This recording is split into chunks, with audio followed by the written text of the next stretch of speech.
السلام عليكم، يا رب تكونوا بخير. هنعمل يا جماعة صينية فراخ بالبطاطس، بس انا مش هعمل يعني بطاطس مطبوخة او كده، لا هعملها هتبقى البطاطس ناشفة مش مطبوخة. هحط عليها، شوفوها دلوقتي، يعني هي جميلة جدا.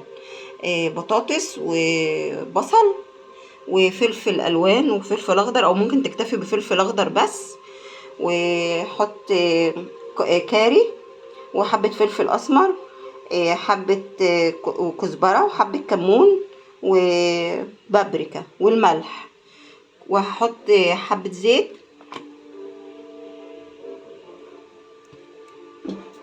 حبة صغيرين، انا مش بحب اسوي الفراخ المشوية بزيت. واحط نص ليمونة عليها، يعني هتبقى طعمها حلو قوي، بتدي طعم جميل قوي. الليمون مش نص، يعني عصرتين ليمون كده.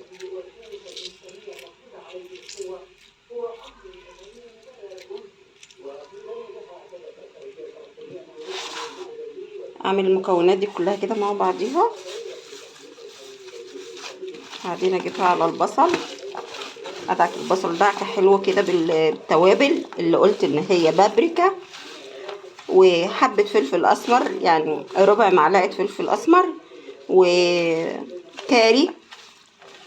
الكاري دوت عليه توابل فراخ، فيعني مش لازم اكتر الفلفل الاسمر قوي يعني. ولو انت عايزه تحطي بردك فلفل اسمر تكتريه عادي، يعني بيبقى جميل برضه. وممكن تستغني بردك عن الكاري او توابل الفراخ بالفلفل الاسمر، حبه كمون وحبه كزبره ناشفه. طب كل المكونات دي كلها تخلطيها كده مع بعضيها. بصوا يا جماعه، مفيش طماطم ولا اي حاجه خالص. بصوا انا هحط ايه، نص الطماطميه دي بس.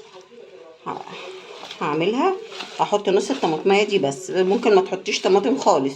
انا لقيتها باقيه عندي كده من الفطار، فقلت ايه هحطها بس كده. وهخلطها كويس تاني واحط عليها الفراخ. الدقه دي دقه توم على فلفل، هحطها برضك. ادعك بقى الفراخ بالبصل بالبطاطس بالفلفل بالتوابل. بس يا جماعه دي يكفيها برضك حبه فلفل اسمر ونطرة كزبرة وحبة كزبرة كده شوية صغيرين وحبة كمون، هتبقى جميلة جدا، تبقى روعة. يعني صينية بطاطس في منتهى الجمال. اهم حاجة تدخلي بقى كده التتبيلة جواها.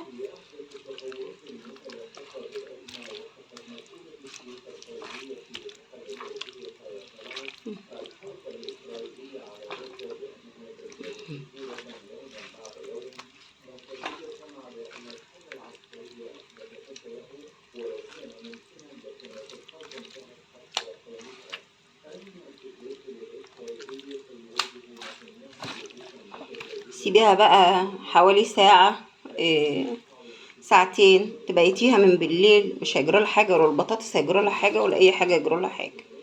وممكن تطيبيها على طول في ساعتها كده. انا طيبها دلوقتي على طول، يعني مش هسيبها. البطاطس والبصل والبهارات وكل حاجة هنا يد في الصينية من تحت. هحط فوقها على طول الفراخ.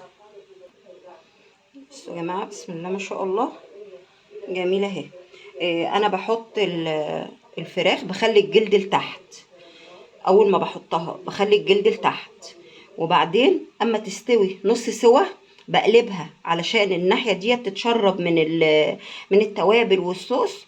واخلي بقى الجلد لفوق عشان احمرها بردك، احمرها من هنا شويه واحمرها بقى من عند الجلد كده. وكمان يا جماعه حاجه، انا ما بحطش ميه خالص، بحطلهاش ميه، بسيبها بتطيب.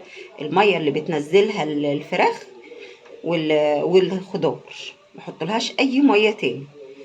وادخلها الفرن، او تطيبيها لو انت مستعجله، تطيبيها 3/4 سوا فوق على البوتاجاز من فوق، وبعدين تدخليها الفرن تاخد وش.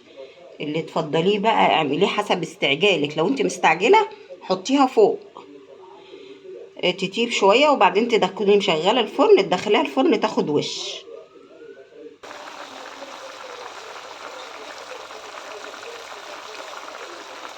بصوا يا جماعه، هي عملت الصوص ده من الفراخ ومن من الخضار.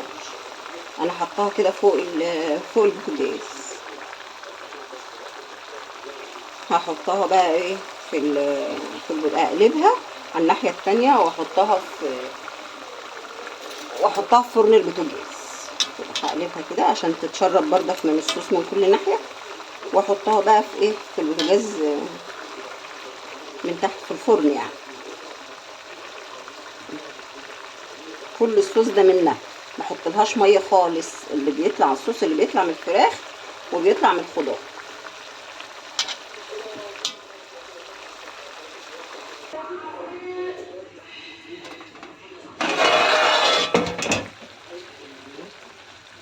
بسم الله ما شاء الله، جميله جدا كده. هنزلها تحت الفرن. بسم الله ما شاء الله. انا سخنت الفرن قبل ما انزلها، سخنت الفرن.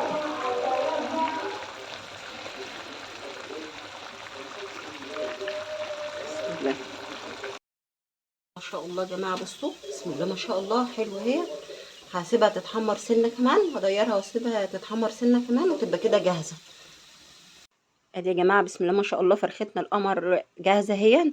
تاكل بعيش مع طبق مخلل كده تبقى جميله قوي. وادي البطاطس جنبها هي جميله جدا، مش بطاطس بالتقليه وكده وحر، لا، حاجه بسيطه كده وخفيفه، وممكن تاكلها بمكرونه، تاكلها برز. احلى اكله بسم الله ما شاء الله. يا رب تعجبكم. السلام عليكم.